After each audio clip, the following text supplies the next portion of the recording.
Le trouble d'attachement, c'est un autre problème de santé mentale chez les enfants. Et c'est lié évidemment à l'attachement de l'enfant, particulièrement avec sa figure parentale.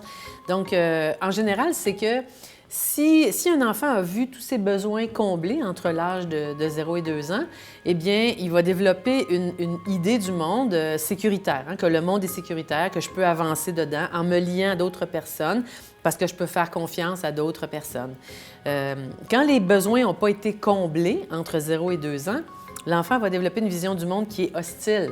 Le monde est hostile et je ne peux faire confiance à personne et c'est dangereux ici. Et c'est ce qu'on va appeler un attachement insécure.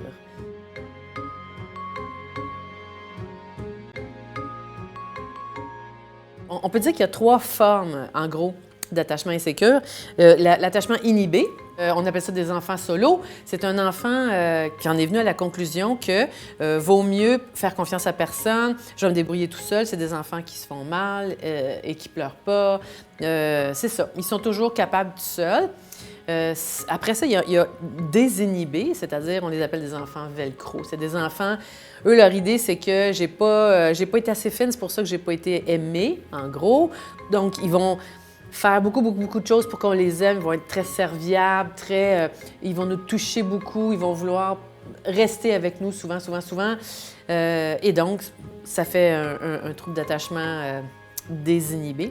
Et puis, il y a ambivalent, donc on appelle des enfants sumo, c'est-à-dire que ils passent d'un à l'autre. Hein? Donc, ils ont des périodes où ils font confiance à personne et ils sont capables tout seuls, puis d'autres qui sont suivis de d'autres périodes où ils ont besoin de se lier, mais c'est comme trop, c'est comme leur méthode est excessive, tu sais, fait que ça devient difficile.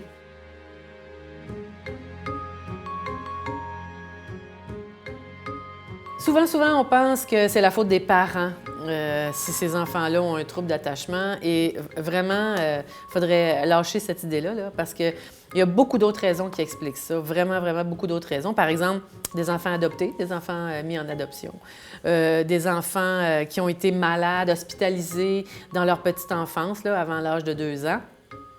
Un accouchement difficile qui a fait que une naissance difficile, le bébé est resté hospitalisé après sa naissance pendant plusieurs mois, plusieurs semaines.